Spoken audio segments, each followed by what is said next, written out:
G'day legends, Blake here with another video, and behind me is my group of 6 Hoplo catfish. Now Hoplos are a beautiful sized catfish with some great patterning and awesome activity, and I've managed to turn my group of 6 here into about 500 to 1000 fry with a combination of normal and albino. So if you've ever wanted to care for and breed this beautiful catfish, sit tight for this one and I'll show you how to do it. Let's jump straight into it. So to get started, I'll give you a little bit of info and background because I think that's important anytime you want to care for or breed a fish. Hoplo cats are from South America. They typically be found in slow moving waterways, and they're also an armored catfish. So again, you're going to find them to be really tough and put up with a lot of punishment, to be honest. Temperature wise, they're going to sit between 22 to 28 degrees Celsius, 72 to 82 Fahrenheit, and a pH range between anything from 6 to 8. Super flexible.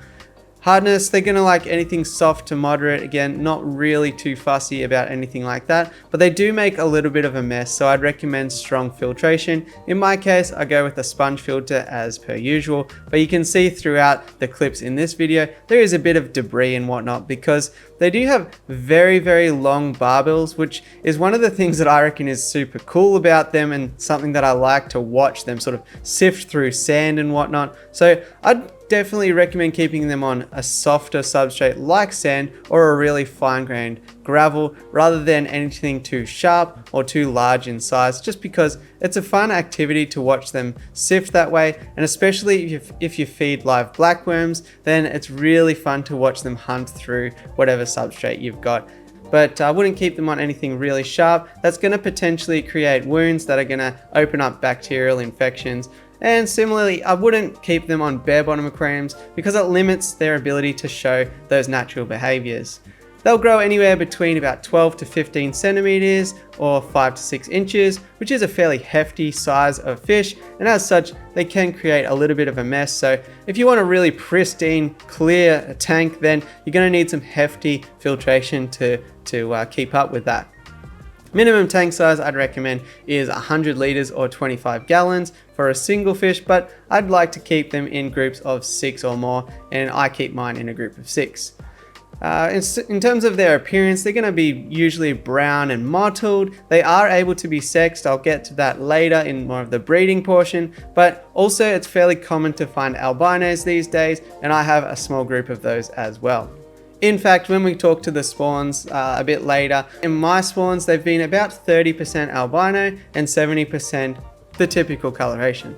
They're a fairly peaceful catfish, even though they are a little bit hefty, so you can keep them with anything that's not going to be smaller than the size of their mouth, which is my good rule of thumb that I'd recommend with any community tank. Other than that, they really don't show too much aggression except when in breeding mode. Shortly after breeding, I would recommend removing the female. Again, I'll touch on this a little bit later in that section of the video. But as far as behavior for just a normal community tank, they're going to be really great. And you're not going to have to worry about other catfishy type behavior. By that, I mean hiding and you never ever see them after you've put them in the tank. Hoplos are super active. They'll often be found throughout the water column, and they're not just likely to go and hide somewhere. They're really, really active, and it's really great to see. I'd say even more active than some Corydoras species out there. In terms of diet, they're omnivorous. They'll readily accept sinking pellets. You'll see in some clips that I'm going to show here, they're going to readily eat some cat scrapers from Extreme, which I feed to them regularly. Also, I feed them live blackworms, freeze-dried bloodworms. I haven't really found too much that they won't take at this stage, but they're again going to be more of a forager rather than a rasper. So, things like zucchini that you might feed to bristlenose cats, it's not really going to apply here. Of course, they're going to be more active at night, but again, I haven't found them to be super reclusive during the day either.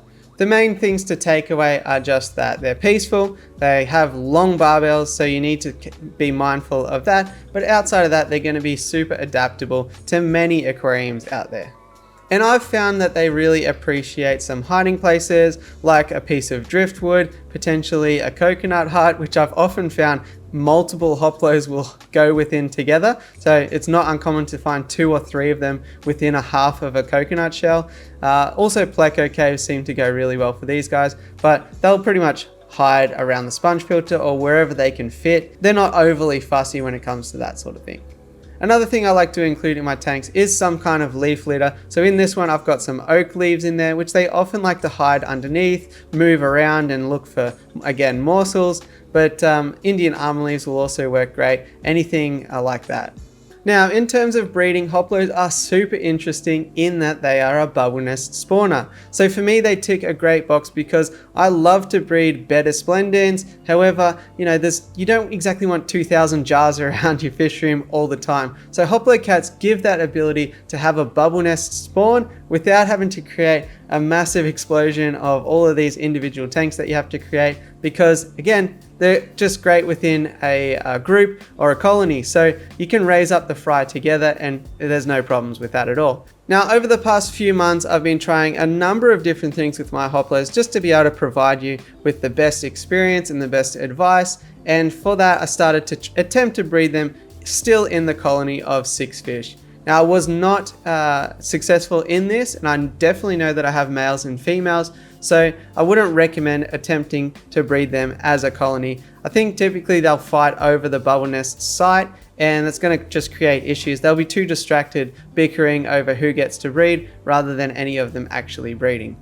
So your next best bet is to select out a pair, and I would recommend selecting them out as a pair. But luckily they're easy to sex out. The most reliable method is by comparing adult Hoplo cats' pectoral fins. Males are going to have far longer fins and females are going to be much shorter and more stout. Their entire body is going to be rounder and thicker, whereas males are going to be longer and more slender. This will take some experience and some getting used to be able to identify it, but if you have a decent group of 6 or so, the likelihood is high that you will have both males and females. And especially at adult size, this does become more pronounced. So I think best bet is to buy a small group of them as juveniles, grow them out, and then you'll be able to know the difference from the group of the similar aged fish. Now, just like bettas, the males are going to build a bubble nest, so you need to provide a floating site for them to do this on. Now, I have had success both with a styrofoam lid and with some floating oak leaves, as I mentioned before. So either method can work fine. If you want to have a giant Indian almond leaf, that will also work. However, some people in the breeding hobby have suggested to me that they prefer the color yellow. I did attempt to breed them with a yellow ice cream container lid. However, I was not successful. They had the best success for me with a simple white styrofoam lid. Once they're happy with the spawning site, you'll notice a huge bubble nest, just like you do with any sort of bettas, and then the female will eventually come in if she's conditioned up well and lay their eggs in there before the male chases the female away to go and hide.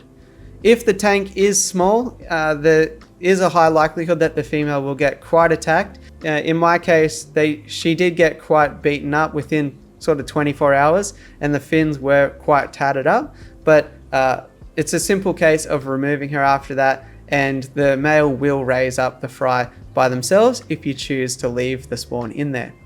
If not, the eggs are adhesive, so you don't have to worry about the eggs sort of going everywhere if the bubble nest is disturbed. So you can quite readily take out the spawning site and not worrying about the bubbles actually bursting. Once they're laid, they'll be stuck to whatever surface it is. Now, if you are having trouble getting them to spawn, it might be an idea to separate the male and female for a while and condition them up appropriately with some frozen bloodworms, live blackworms, or even freeze-dried worms. That seems to work best for me, something with a very high protein content, and that way you'll notice the female will get super fat with eggs and the male will show best coloration and really be blowing a lot of bubbles, creating some huge bubble nests. That's exactly what you want to look out for to know that one or the other is going to be ready.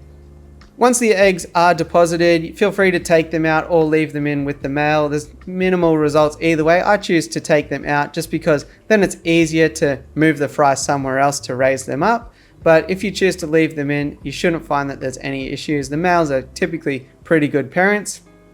But I choose to raise them. I attach the surface to the side of a tall container, dilute some methylene blue within that water, and have an air stone directly underneath them to create a flow of water over the eggs. Then I'll just do sort of a 10% water change on that every day until around about 7 to 10 days in, when all of the spawn should have hatched out, and by that time the solution that they've been hatched in will have basically no methylene blue in it, so you're free then to go put them in a small aquarium that you can then start to feed their first foods. I've found from hatching they are ready to take things like microworms pretty easily, and it doesn't take long to get them onto a powderized food. I've just been crushing up something like Extreme Nano in my fingers, but any commercial fish food put into a blender or a pepper grinder should be sufficient to be able to hatch them out. But I definitely like to start them on something live like microworms. Before too long, they'll be ready to take baby brine shrimp, which is, I think, the best food for any fry. And other than that, you'll be on your way to creating heaps and heaps of baby hoplo cats. As I mentioned, I found it pretty interesting that about 30% of my spawn are albino, and from other breeders I've spoken to, this seems pretty consistent throughout. So if you are after both normal and albino hoplos, then I'd potentially suggest just buying a group of whichever you prefer, and eventually you'll probably have both anyway, so that's something to consider. But even just as a pet, they're super active, a nice size, really interesting to look at, and overall I just think it's hard to lose with a hoplo cat. If you can find them, they'll be a great active pet for you to keep, and something that will give you hours of entertainment. If there's anything you think I've missed, please feel free to ask down below. I'm pretty good at responding to most comments that I get. Other than that, if the video has helped you out, then I wish you all the best on your hoplo care and breeding journey. Other than that, it always helps me out to smash like, hit subscribe, and all that fun stuff. And I'll catch you on the next one. Thanks for watching.